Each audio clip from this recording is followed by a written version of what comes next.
In the golden age of early Islam, after the passing of Hazrat Umar bin Khattab, the Ummah once again stood at a crossroads, seeking a leader who could carry forward the mission of the Prophet Muhammad sallallahu alaihi wasallam. The responsibility was immense, and the eyes of the companions turned toward a man known not for his sword but for his heart, Hazrat Uthman bin Affan radhiyallahu anhu.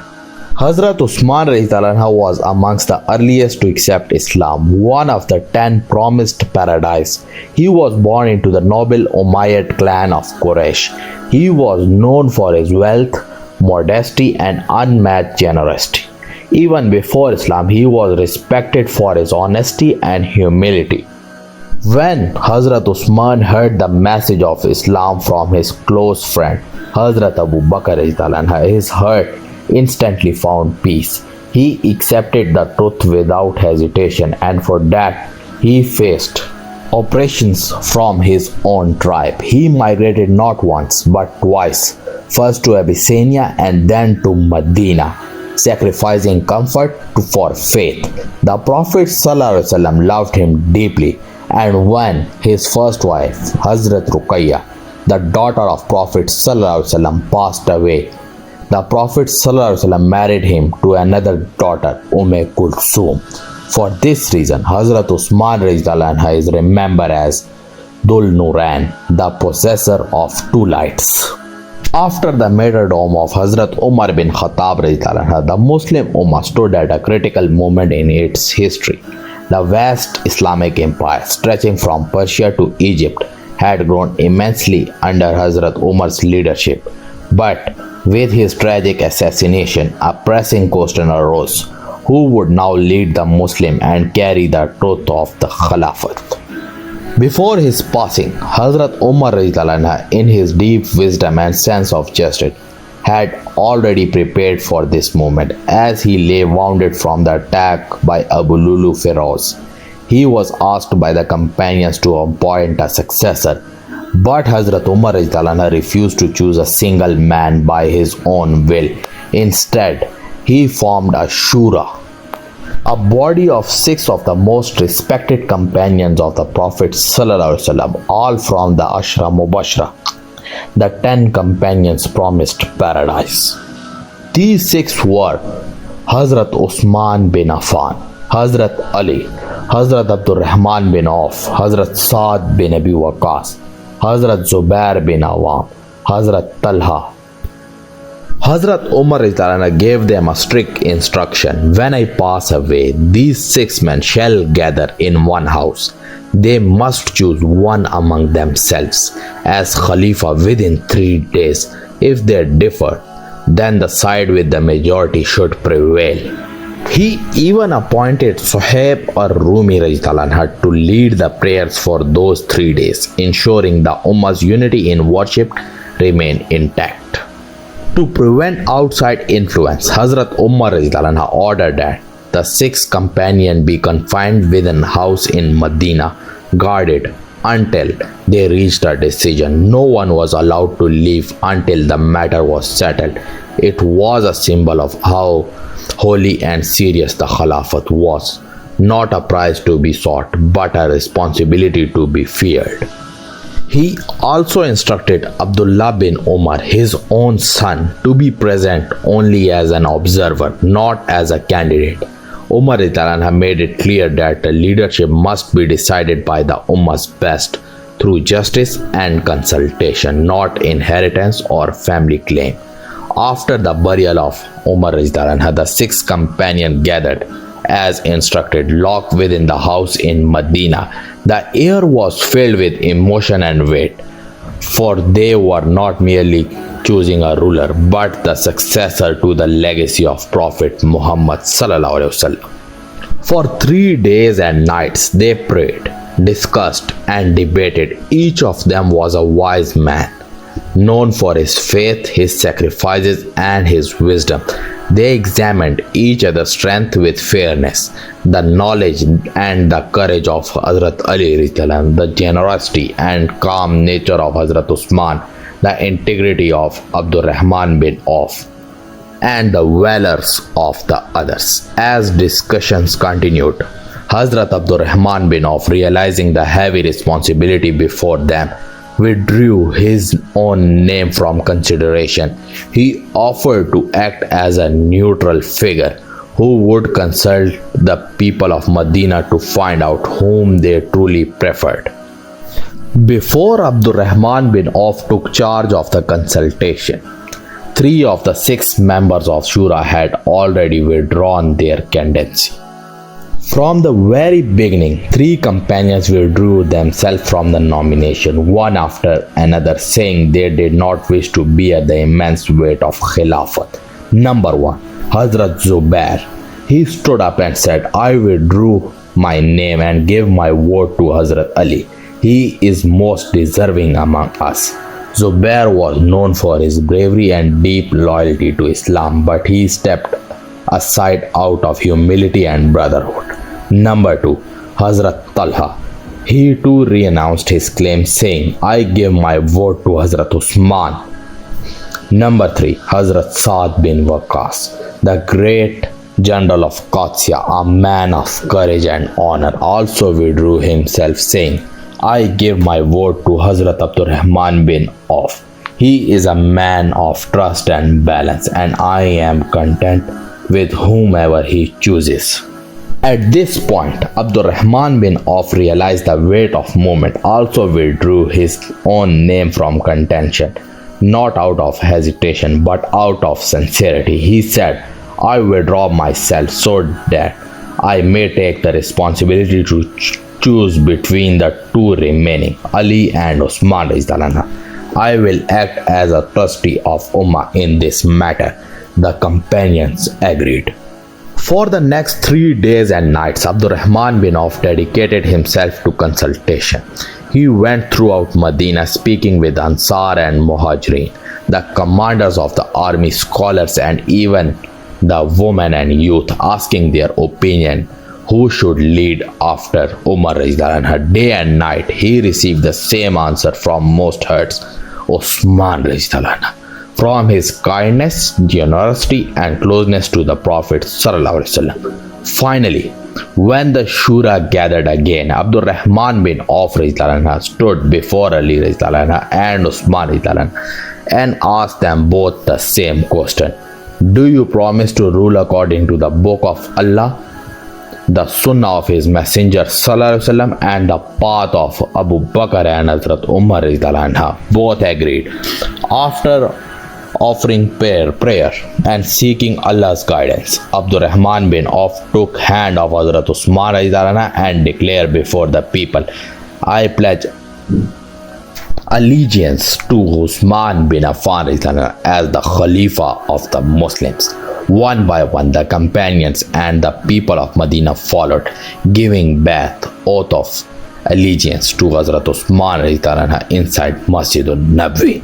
Hazrat Uthman inside Masjid al-Nabawi was deeply moved. His eyes filled with tears as he addressed the people, saying with great humility, By Allah, I have taken a heavy responsibility upon myself. I ask Allah to help me fulfill it in justice and truth. And thus, the Khilafat of Hazrat Uthman bin Affan began, an era of peace, prosperity, and expansion, but also one that would later be tested with great trials.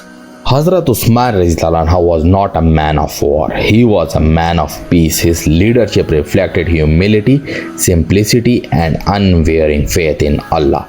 In the pages of Islamic history, he stands as the gentle Khalifa, the man who illuminated Islam with 2 lights and preserved the book of Allah for all generations to come. Have you ever imagined the sound of Allahu Akbar echoing across the waves of the open sea? It was during the Khilafat of Hazrat Uthman bin Affan that this sound rose for the very first time. This was the day when the Muslim, who had conquered deserts and mountains, finally conquered the sea itself. This is the story of Jang-e-Samandar, the first naval battle in Islamic history fought against the mighty Byzantine Empire, the superpower of that time. Years before this battle, during the Khilafat of Hazrat Umar bin Khattab radiallahu anhu, the governor of Syria, Hazrat Muawiyah bin Abi Sufyan radiallahu anhu, observed that the Byzantine navy often attacked Muslim coast from the Mediterranean. He realized that as long as the Muslims stayed limited to land, the Roman would always have the upper hand at sea. So, he sent a message to Hazrat Umar radiallahu anhu asking permission to build a navy and defend the shores of Islam. But Hazrat Umar radiallahu anhu, with his unmatched wisdom, refused. He replied, "The sea is a great creature. It carries the weak and the strong alike.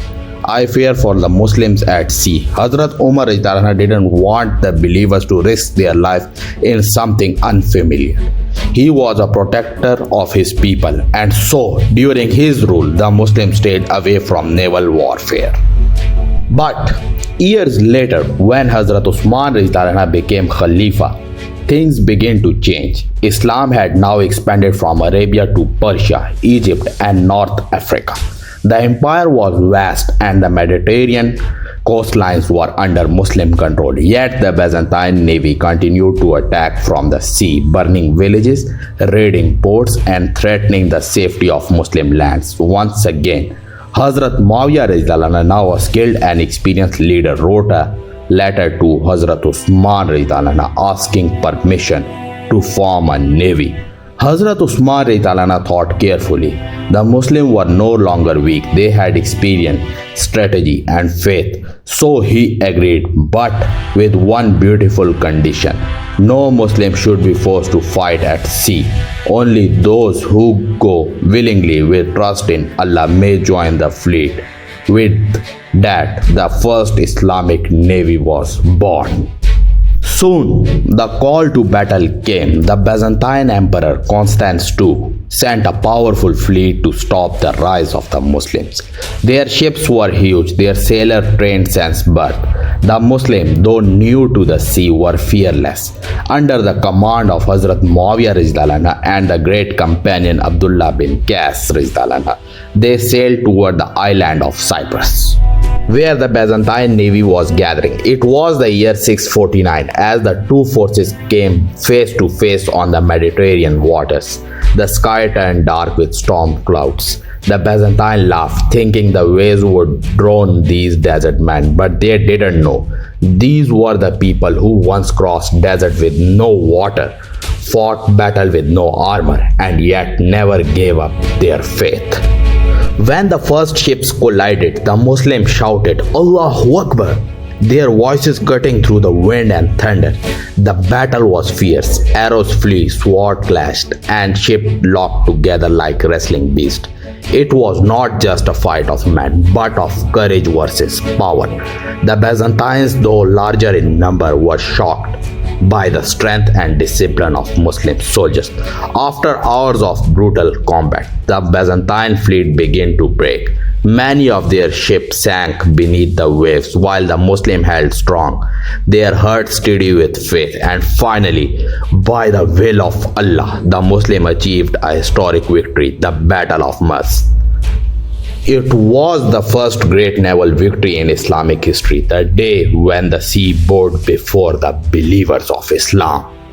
After the victory, the Muslims landed on the island of Cyprus. The people there agreed to a peaceful treaty under Islamic rule. This victory secured the coast of Syria and Egypt and ended the fear of Byzantine sea raids. The Islamic Empire was now a true global power, ruling both land and sea.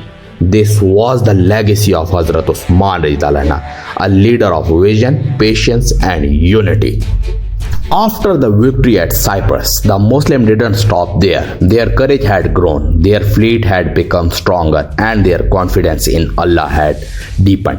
Hazrat Muawiyah radiallahu anhu, with the permission of Khalifa Hazrat Uthman, began expanding the navy further, building more ships, training more sailors, and preparing for future mission at sea. The success of Cyprus had shown that Islam could only defend its border but could now reach new land through the waves of the ocean. The Muslim navy then moved toward the coast of Rhodos an important island under Byzantine control. It was there that they faced another stronghold of the enemy. Rhodos had been a major Byzantine fortress for years, full of treasures and guarded by skilled warriors. The Muslims' navy attacked with discipline and strategy, and soon the island fell. The great statue of Greek god Helios, which once symbolized the power of old empire, was taken down, and the flag of Islam rose high. This marked the beginning of Muslim influence across the eastern Mediterranean. From there, Muslim fleets sailed further west, reaching the shores of Crete and Sicily, and even threatening the Byzantine routes that led towards Constantinople itself. The message was clear. The Muslim Empire was no longer a land power only. It had become a maritime force. The Mediterranean, once ruled entirely by Byzantines, was now shared by the believers who fought in the name of Allah. But conquering Constantinople, that was a different story. The dream was alive, but the time was not yet right. The Muslim under Hazrat Uthman reached close to its borders, but the city was heavily fortified. Its massive walls, guarded by thousands of Byzantine soldiers, and the powerful chain that blocked the Golden Horn harbor made it almost impossible to capture with the technology of that era. The Muslims had the faith, but not yet the siege weapons or the naval artillery need to bring those walls down. Hazrat Uthman, being a wise and patient leader, understood this. He didn't want to sacrifice thousands of soldiers in a battle that could not yet be won. Instead, he focused on strengthening the empire internally, ensuring that trade routes were safe, governance was just, and the army was united. He knew the time would come when Constantinople would fall, and the Prophet ﷺ had already promised that the army would conquer it would be a blessed one. So, the Muslims waited. They continued to grow stronger, wiser, and more advanced. Centuries later, that prophecy came to when Sultan Muhammad Fateh, known as Mehmed the Conqueror, led his army and finally opened the gates of Constantinople in 1453, nearly 800 years after the days of Hazrat Uthman. But it all began with him, the Khalifa who opened the sea for Islam. The Battle of the Sea under Hazrat Uthman was not just a war. It was a symbol of faith, courage, and the wisdom of leaders. From the foresight of Hazrat Uthman to the brave decision of Hazrat Uthman to the fearless execution of Hazrat Muawiyah, this was a moment when he waves themselves carried the message of Islam. It was the proof that hearts are united in the name of Allah. Even the ocean cannot stop them. From the desert to the deep blue sea, the believers proved that when you trust Allah, even the waves obey. After years of expansion, peace, and prosperity, the Islamic Caliphate stood as a beacon of the world under the leadership of Hazrat Uthman bin Affan, the third Khalifa of Islam. The Quran had been unified, trade routes flourished, the Islamic Navy had been established, and justice was spread across the lands. Yet, as history often shows, when greatness rises, envy and confusion follow. The golden age of the Caliphate was slowly being shadowed by a new challenge, an internal fitna, a rebellion that did not come from enemies of Islam but from within the very rank of Muslims themselves. The early Muslim community had grown vast. From North Africa to Central Asia, governors were appointed to manage provinces, a necessity for such a large empire. Hazrat Uthman, known for his kindness and trust in people, appointed many capable administrators, some of whom were from his tribe Banu Umayyah. But political jealousy began to twist these decisions. Opponents starting saying he only favored his family. The Khalifa gave power to Quraysh, not to others. These were not true, but the whispers spread, and these whispers became weapons in the hands of people who sought chaos. There were different types of rebellions. Number 1, political rebellion. Those who were jealous of losing authority in the early Islamic government. former governors and tribal leaders who wanted influence back. Number 2, social rebellion. People from far off lands who never saw the Prophet ﷺ or early simplicity. They saw the growing empire and confused prosperity with corruption. Number 3, religious rebellion. Hypocrites who pretended to act in the name of religion. They used Quranic verses to attack the Khalifa's character, twisting words for their own agenda. These movements slowly merged into one coordinated fitna, all connected to Sabah, deceitful message. Across the empire, 3 major centers became hotbeds of rebellion. Number 1, Egypt, led by a group who falsely claimed the governor was unjust. Number 2, Kufa, where tribal rivalries and jealousy were stirred. Number 3, Basra, where greedy men twisted religious talk into politics. Each group began writing letters not only to each other but also to Medina, pretending to be concerned Muslims. Their aim to break the trust between the Khalifa and his people. The rebellion found a leader, Abdullah bin Sabah, a man of Jewish origin from Yemen who pretended to accept Islam. His real aim was to destroy the unity of Muslims. He moved secretly between cities, Egypt, Kufa and Basra, forming groups who claimed to reform the Caliphate, but in reality, they were spreading lies. He used emotional argument to manipulate people, saying every prophet had a successor, why not Ali? Uthman has changed the system. The wealth is being used unfairly. He created a network of writers and rumors mongers. Letters were forged, fake complaint, fake witness, and even fake signature of companions. And as these letters circulated, small sparks of rebellion began appearing in every province. When these complaints reached Medina, Hazrat Uthman Anha did not react with pride or anger. Instead, he said, "Bring your proof. If I am wrong, I will correct myself. If I am right, then fear Allah and do not follow falsehood." He sent Hazrat Ali, Talha and Hazrat Zubair to investigate. They visited Egypt, Kufa and Basra and returned with one message. "O Amirul Mu'minin, all these accusations are false. The people are being misled." Even then, Hazrat Uthman forgave the rebels and made administrative changes only to calm hearts. He thought kindness would heal division, and for some, mercy became an opportunity. While all this was happening, Hazrat Muawiyah bin Abi Sufyan, the governor of Syria, stood firm as one of the most loyal and capable administrators under Hazrat Uthman.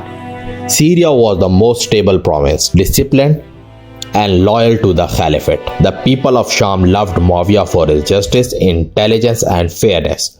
When news of unrest reached him, Muawiyah immediately wrote to Hazrat Uthman, "O Amirul Mu'minin, send me an army or allow me to come to Medina and guard you myself."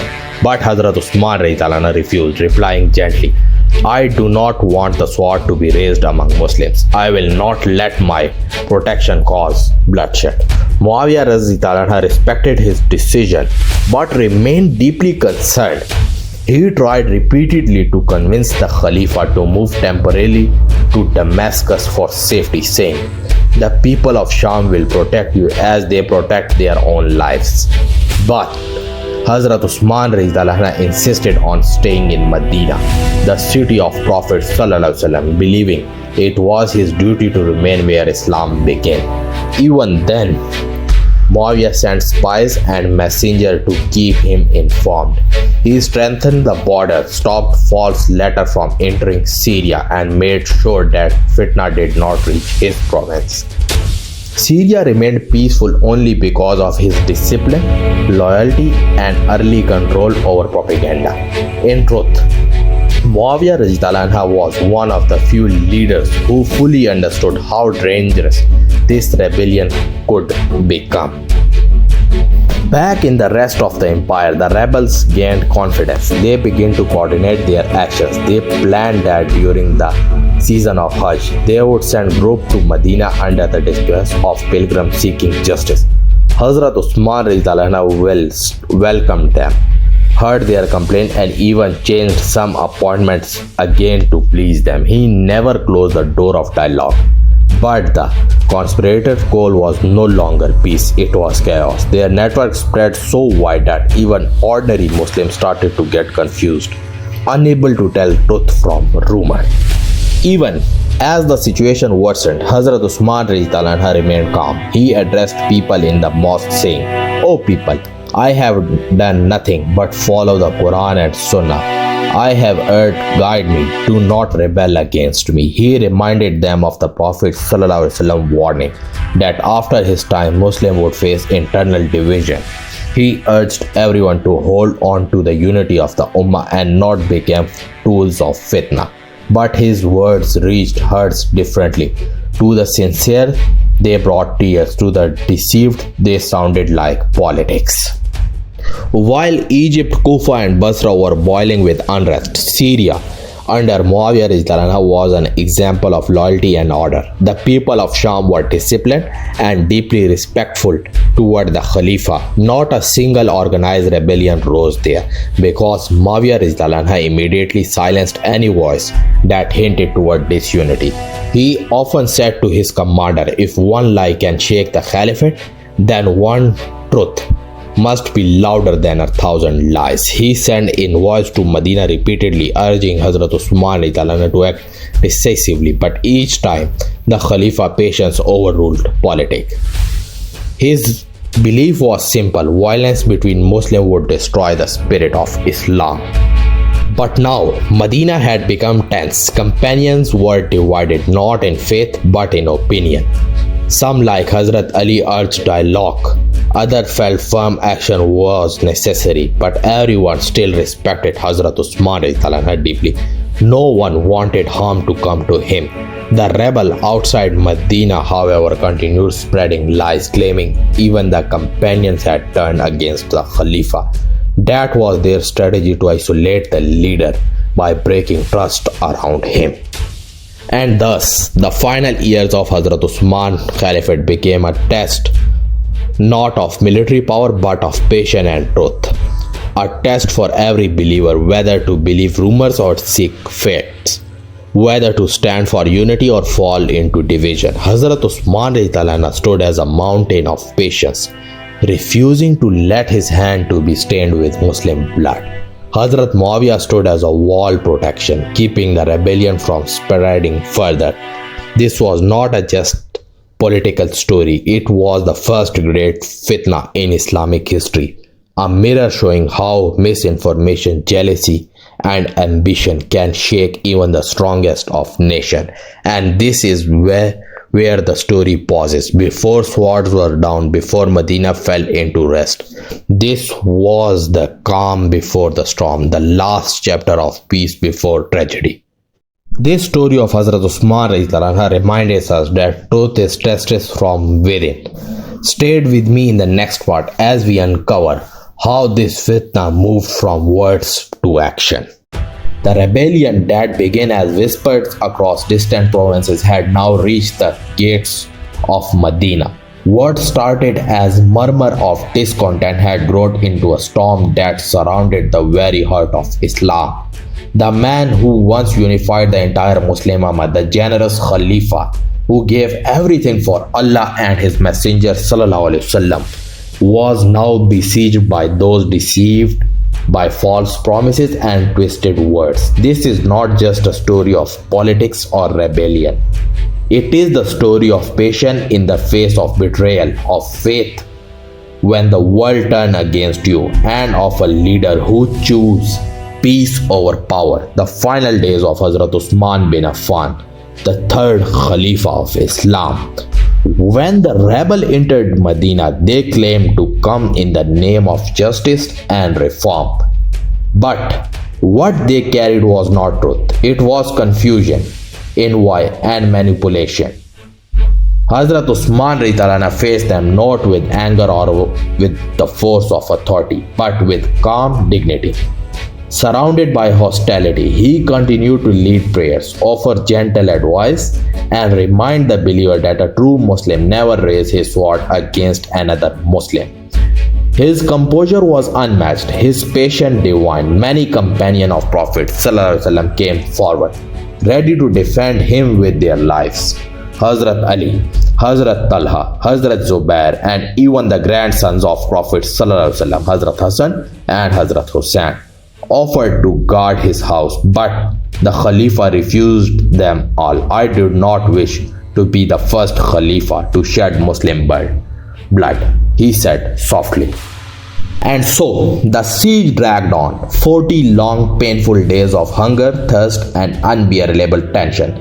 Lies spread across Medina like wildfire. Forged letters were circulated in his name. Whispers filled with mosques. And those who once loved and admired him began to doubt the truth. Yet, through every trial, Hazrat Uthman held the Quran close to his heart. It was his comfort, his companion, and his defense.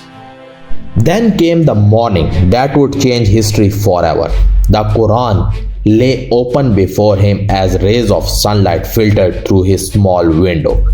His beloved wife, Naila, stood nearby as he recited calmly, unaware that destiny was about to unfold. Suddenly, angry shouts filled the street outside. The rebels had broken through the gates and stormed his house. Still, Hazrat Uthman remained seated, unwavering, his lips moving with the verses of Quran. His trust was entirely in Allah. The final words he read were, "So Allah will suffice you against them, and He is all-hearing and the all-knowing." At that very moment, a sword struck him. His blood fell upon the holy words of the Quran, forever making the page of his final recitation. Naila rushed to protect him, only to have her finger severed by a sword's blow. And just like that, the Khalifa of Islam, the man who had compiled and preserved the Quran for all generations, was murdered while reciting it. Silence fell in upon Medina. The city that once echoed with the Prophet's footsteps now wept in disbelief. When the companion heard the news, their hearts shattered. Hazrat Ali cried deeply. Hazrat Talha and Hazrat Zubair stood speechless. And when Hazrat Aisha heard of his death, she said with grief, "You have killed a man who was modest even before the angels." The street of Medina turned from noise to numbness. Some of the rebels fled in fear, realizing too late the enormity of their sin. Others stood in shock, unable to comprehend what they had done. How could such blood be spilled in the city of the Prophet ﷺ? Far away in Damascus, Hazrat Muawiyah bin Abi Sufyan, governor of Syria and relative of Uthman, received the news. The message struck him like lightning. The Khalifa he had served with loyalty and respect had been slain, not by enemies of Islam, but by men who claimed to belong to it. Muawiyah wept openly before the people of Syria, his heart filled with grief and anger. Then he stood and addressed them, saying, "By Allah, this is no small wrong. The blood of Khalifa has been spilled, and the Ummah will not heal until justice is done." He sent urgent letters to Medina demanding that the killers be found and punished before any new pledge of alliance be given. His words were firm: "No bay'ah where blood goes unanswered." He ordered the people of Syria to prepare not for war but for discipline and unity. His stance was clear: justice first, allegiance later. The position, though born of loyalty and rightness, would soon shape the future of the Ummah, leading to one of the most complex and painful divisions in Islamic history. Back in Medina, chaos and sorrow prevailed. For 3 long days, the blessed body of Hazrat Uthman lay unburied due to unrest and fear in the city.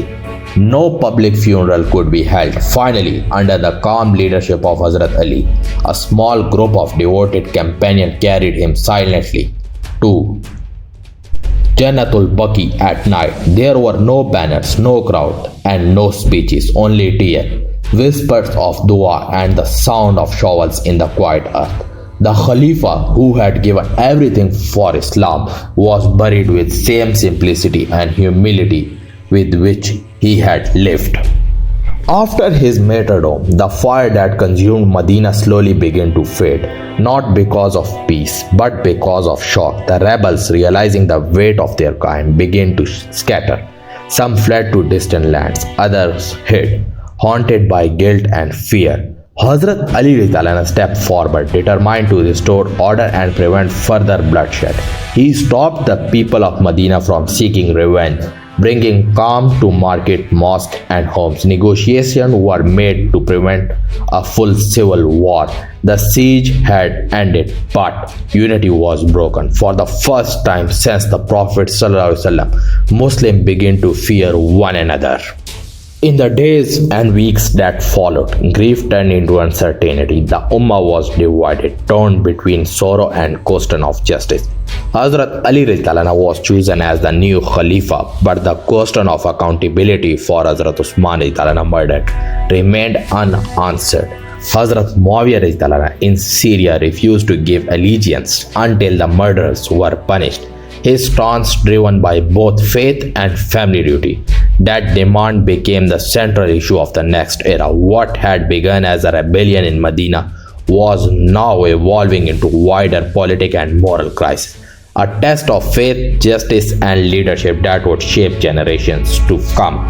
Yet, even in her death, Hazrat Uthman's legacy could not be erased. He was the Khalifa who unified the Quran, expanded the Islamic empires across the sea, and gave his immense wealth for the sake of Allah. He ruled with humility, lived with modesty, and died reciting the very book he had preserved. His patience became his power, and his martyrdom became his victory. His life reminds us that true strength lies not in the anger or force, but in faith and endurance. From his death began one of the most testing chapters in the Ummah's story, one that would lead to the Khilafat of Hazrat Ali, the battles of Jamal and Siffin, and the long struggle to bring unity back to a wounded nation. If this story touched your heart, don't forget to like, share, and subscribe as we continue next with the rise of Hazrat Ali.